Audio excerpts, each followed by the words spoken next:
Hello, everyone, and welcome! In the next few minutes, we're going to pull back the curtain on artificial intelligence, or AI. You see it everywhere, in your smartphone, in the news about self-driving cars, and maybe you've even chatted with one. But what's really going on under the hood? We're about to break down the basics, no complicated jargon, I promise. Let's dive right in. So, what exactly is AI? At its heart, it's technology that enables machines to think and learn like humans. Now, a normal computer program just follows a strict set of commands you give it, but AI is different. It learns from information, from data, so it can make its own decisions and predictions. We usually talk about three main types. First, there's narrow AI. This is the AI we have today.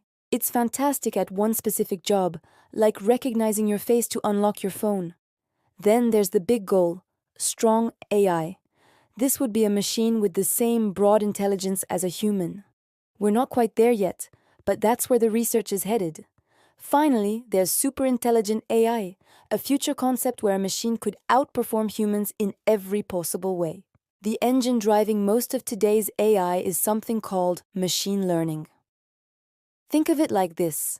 Instead of writing code that says a cat has pointy ears, whiskers, and a tail, you show a computer millions of cat pictures. The AI analyzes all of them, finds the common patterns on its own, and learns what a cat looks like.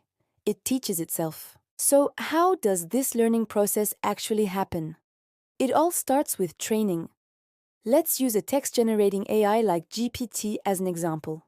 First, you need a mind-boggling amount of data, basically a huge chunk of the internet, millions of books, articles, you name it. That's step one. Step two is the training itself. The AI uses what's called a neural network, which is loosely inspired by the connections in our own brains. During training, the AI tries to predict, say, the next word in a sentence. If it gets it wrong, it adjusts its internal connections to do better next time.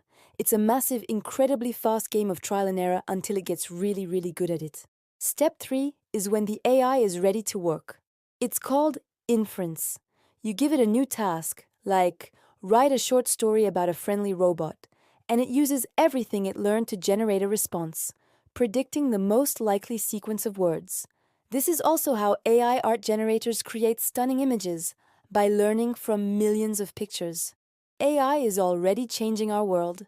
In hospitals, it helps doctors spot diseases on medical scans much earlier. In transportation, it's the brain behind self-driving cars. And in your pocket, it's Siri or Google Assistant waiting to answer your questions. But it's not all sunshine and roses. We have to be careful. If the data used to train an AI is biased, the AI will be biased too.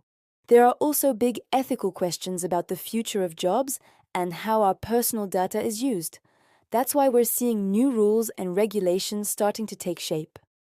To wrap it all up, AI isn't magic.